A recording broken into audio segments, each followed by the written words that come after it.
Sobrang nahihirapan na si Nanay Fe sa kanyang sakit, sa kanyang iniindang karamdaman. Walang kakayanan na magpagamot dahil sa kahirapan. Sana sa pamamagitan nito mahipuin si God na tulungan ang mag-ina. Ba't naiiyak si nanay? Nanagibi. Anong nararamdaman mo? Dito, ikikidit. Dito, wala nang pagka... Minsan, napaibig ako. Tabang Dave, please follow and subscribe.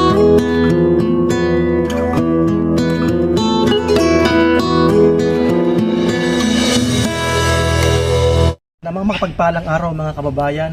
So ngayong araw po, December 22, babalikan po natin si Nanay Fe Shanoya dito po sa Paklas. Siya po yung nanay na natisod ng sarili niyang alagang aso. Yun po ang dahilan kung bakit po napilay o di na nakakalakad si Nanay Fe. So walang kakayanan na magpagamot dahil nga po sa kahirapan. Dati po siyang labandera. So ngayon po, kukumustahin natin at bibigyan po natin ng maagang pamasko na galing po sa napakabait nating anonymous sponsor from London. So mga kababayan, nakakalungkot lang kasi napakahirap maging mahirap. Walang kakayanan na may paggamot ang sarili. Ang kasama lang po sa bahay ni Nanay Fe, kanyang anak na si Louie. Binata po, walang asawa, so wala rin pong trabaho. So sa pagbubukid lang po ang kinabubuhay nila. So si Nanay Fe ngayon, pupuntahan po natin, samahan nyo po kami hanggang dulo. Kung bago ka lang po dito sa aking YouTube channel, so please paki-like and share naman po. Nang sa ganun po, mas kumalat po si Katabang Dave para po mas marami tayong matulungan, hindi lang po dito sa Albay, sa Libon, o kahit po sa Camarines Sur, hanggat maaari po buong Pilipinas ay maikot natin. So samahan niyo po kami. Ito po ang magang pamasko. Samahan niyo po kami. Nang bigla ang mag-ina na dumating kami sa kanilang bahay, na kunwari mamamasko po kami. At nagulat po kami sa aming nakita. Nakala namin si Nanay Fe ay may pagbabago. Kabaliktaran po ang nangyari. Lumala daw po ang sakit ni Nanay Fe, na kung saan po ang mga kapitbahay at ang kanyang hipag ay awang-awa sa kalagayan ni Nanay Fe. Minsan daw walang masaing ang mag-ina dahil po ang kanyang anak po ay minsan lamang po makapagtrabaho sa bukid at kailangan po niyang alagaan ang kanyang ina. Nagkikidit yan, oras ka na Nagkidit yan, bro. Yan, sige ngibi. Tutugas ko na. Yan, iluwas ako noy. Naman ko na ibag kayo. Kaya Sabi ko iluwas kita na mo din naman parang kaya. Tapi dahil sana ni Louie. Louie, pumunta ka sa munisipyo. dama nang yan. Dahil man dahil man kami tinatawa nung medical. Nakaperang balik na ako dyan, nakapanglima na. Ano sabi? Gusto ko, ay so ate si Jordan man, matatawa niya ikang medical, pero check up mo, ipa-check up nila yun. Inisip ko man sa pambayad. Doon na pagpa-check up ko kaya, inaitan akong 2,380. 2,380? Mahal. May kaiba ng bulong. May kasama ng bulok. Sabi ko, hindi ko man kaya mga pala. Tanda ko da talaga. O, kumusta si mama mo? Naglalaman iba. Wala kasing pig-to-take na maintenance. Hindi na kaya mag-buat sa dire. So mga kababayan, ito po ang kamag-anak po nila, si Nanay Elsie Rowaring. Ito po yung anak na si Sir Louie. At ito po ang ating beneficiary, si Nanay Fe. Baliwanag mo. Siya po si Nanay Fe. Siya po yung na-vlog natin nung mga nakaraang buwan. Pasok na, Wi. Para makita tayo ng mga viewers natin.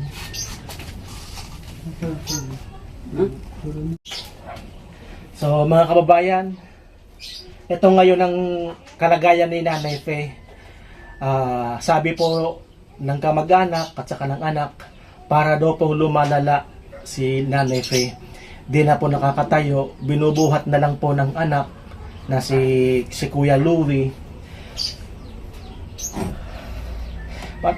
Nahirap. Parang nalulunod ako sa awa. Talagang napakahirap, maging mahirap talaga mga kababayan. Walang kakayanan na may paggamot ang sarili. Kuya Louie, Nanay Fe, meron po kami sa inyong ibibigay na blessing para po kahit pa paano meron kayong pagsaluhan ngayong Pasko. Kukunin ko lang po sa labas. Ito Nanay Fe, oh. Tanggalin mo natin itong para ipatong natin dito. Sana po makatulong po sa inyo. Bigas po. Saka tinapay. Dahil naubusan tayo ng tasty bread. So 3 pirasong tinapay po yan. Galing po yan sa sponsor natin from London. Para meron kayong pang Noche Buena, spaghetti, Lucky Me noodles. Ayan, may biscuits Nanay para pag may nagugutom, panghalo sa spaghetti, hotdog, may palaman, meron na kayong islakan, kape, asukal, saka corned beef para sa spaghetti natin, saka 3 dilata para meron kayong pang ulam. Ito po ang pamasko ng ating napakabait na sponsor from London. So Kuya Louie, ano po masasabi po ninyo sa sponsor po ninyo? Maraming salamat po sa nagbigay ng tulong kay Mama. Sobrang nagpapasalamat po kami kahit pa paano meron po kaming mayahanda sa darating na Pasko. Thank you po. Sana po marami pa kayong matulungan bukod po sa amin. Thank you po.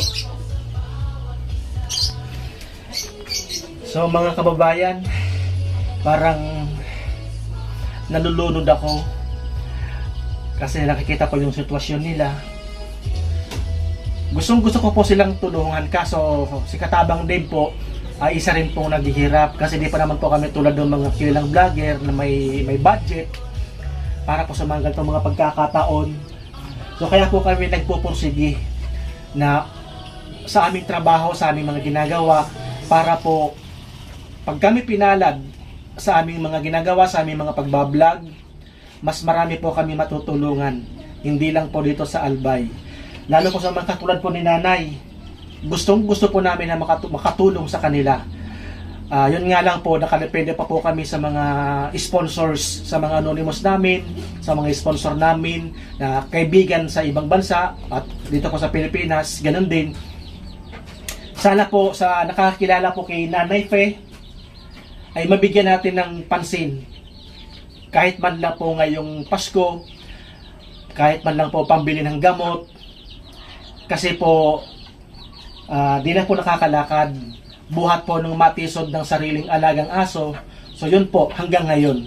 So ilang buwan na po nakakalipas, Louie? Magpa 5 months na po. Mag 5 months na. So buti na lang Kuya Louie, nandiyan ka para alagaan ang nanay mo. Wala kang asawa talaga, no? Wala kang balak mag-asawa? Wala pa. Mama mo muna nga sikasuhin mo. So napakapalad mo, Nanay. Kasi po si Louie nandyan. Nahanda kang arugain. Ba't naiiyak si Nanay? Hindi ka nag-ibi. Anong nararamdaman mo?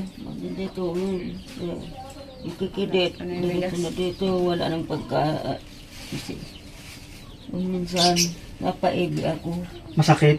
Hindi, nasakit. Nagkikidit lang maray. Daan na magabat na dito kong lawas. May nagay para tangis ako. Kagabi nga niya, wala man dito sa anak ko. Oo. Nakuha dito sa ako, nag-iili ako. Hindi ako nakabuhat. Para tawag ako sa mga katakin. Para tawag ko si Louie. Nagadin man si Ate G. Hindi sinugo pa rin kinuha si Christian. Dahil iba nagagapadi. Karing mga katakin ko. Opo. Oo. Kadi si Elsie, kadi si Belen, si Reg, ang... Yung mga kapitbahay talaga. Po. Kadi man sa natabi, kanigi ko sa ako. Opo. Kadi daman.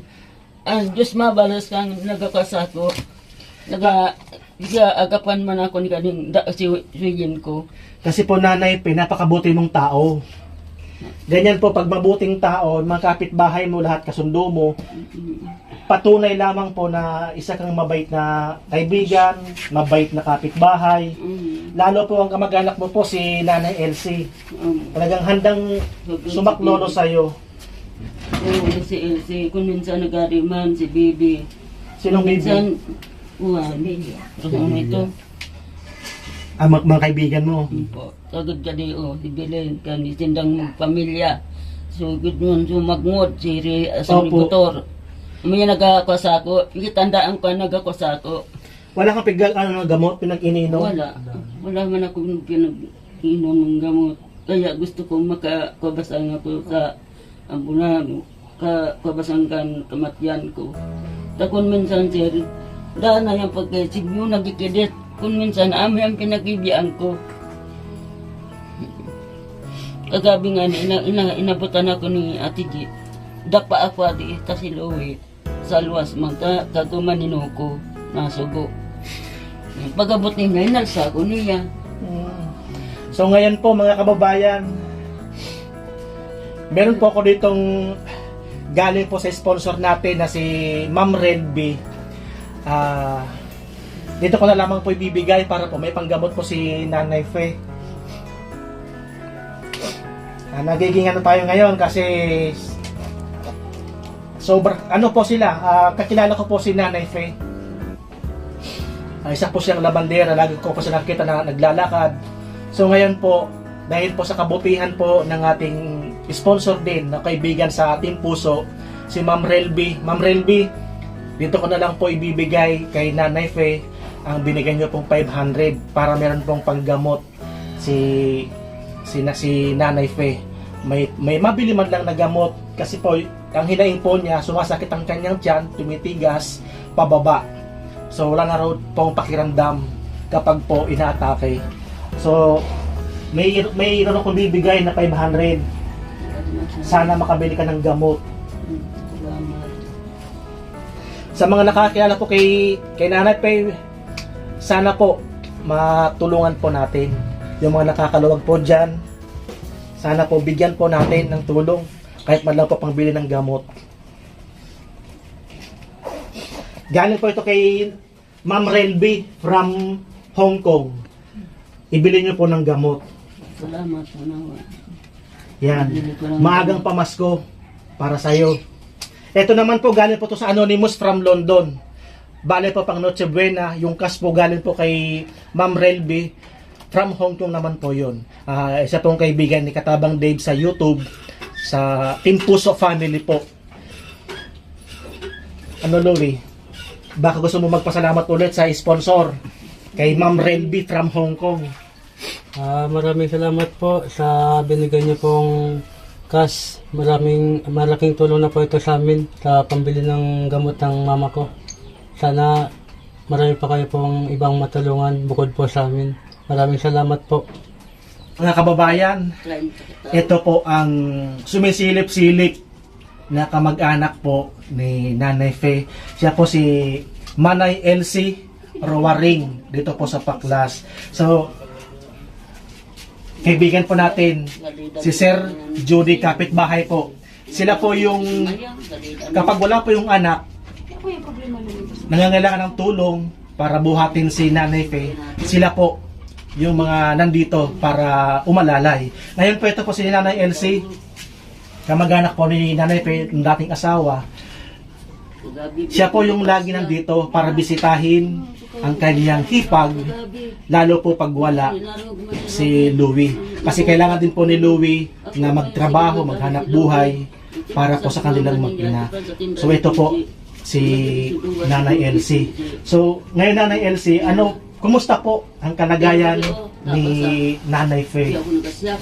Ngayon talagang naawa kami ni Chape.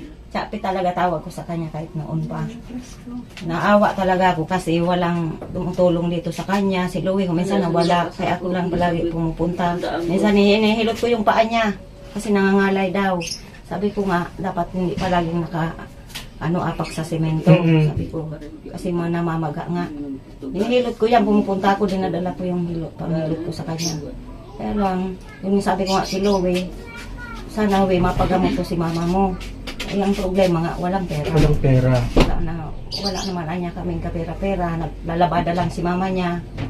Kuminsan nga, nung isang araw, talagang wala silang sasaingin. Dinalang ko silang dito sa ingin. Pumunta si Louie sa bahay. Dinalang ko. Naawa talaga ako kasi sabi ko kahit paano talaga kahit hindi sila nagsama nung kapatid ko, ano kami ni Chape kasi talagang magkakilala kami. Kaya pag nakikita ko yan, nilalabas ko nga yan dati, ngayon hindi na nakakalakad. Dalawa o isang buwan na. Tulong kami ni Louie, nilalabas, labas. Ngayon hindi na namin kaya kasi binubuhat na.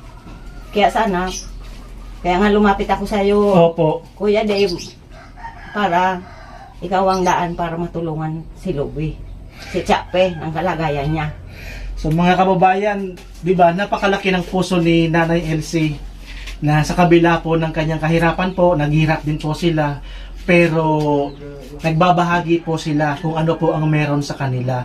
Bigas, hindi man po makapagbahagi ng pera dahil salat din po sila sa pera. Kung ano po ang kayang ibigay ni Nanay, lalo po yung mga kapitbahay.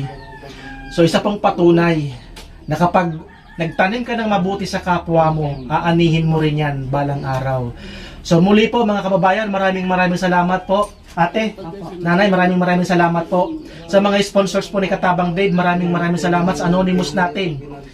Sa mga sponsors, Sir Joel Salcedo Vlog, Kuya Nato Vlog, Ma'am Fabs Jen Vlog, Ma'am Relby, Manay Erlyn Curse Vlog. Maraming salamat sa lahat po ng mga super chatters po natin, sa mga viewers sa FB, sa walang sawang sumusuporta kay Katabang Dave. So please, pakisupport po ninyo si Katabang Dave, isa pong legit na taga Bicol, taga Libon. Nang sa ganun po lumawak para mas marami tayong matulungan dito po sa Libon, sa Albay, sa Kamsur o kahit saan pa man. Na basta po galing po sa puso. Pag gusto niyo po ang ginagawa ninyo, wala pong imposible. Taas na po ang bahala. Muli po maraming salamat. God bless at mabuhay. Merry Christmas and a Happy New Year.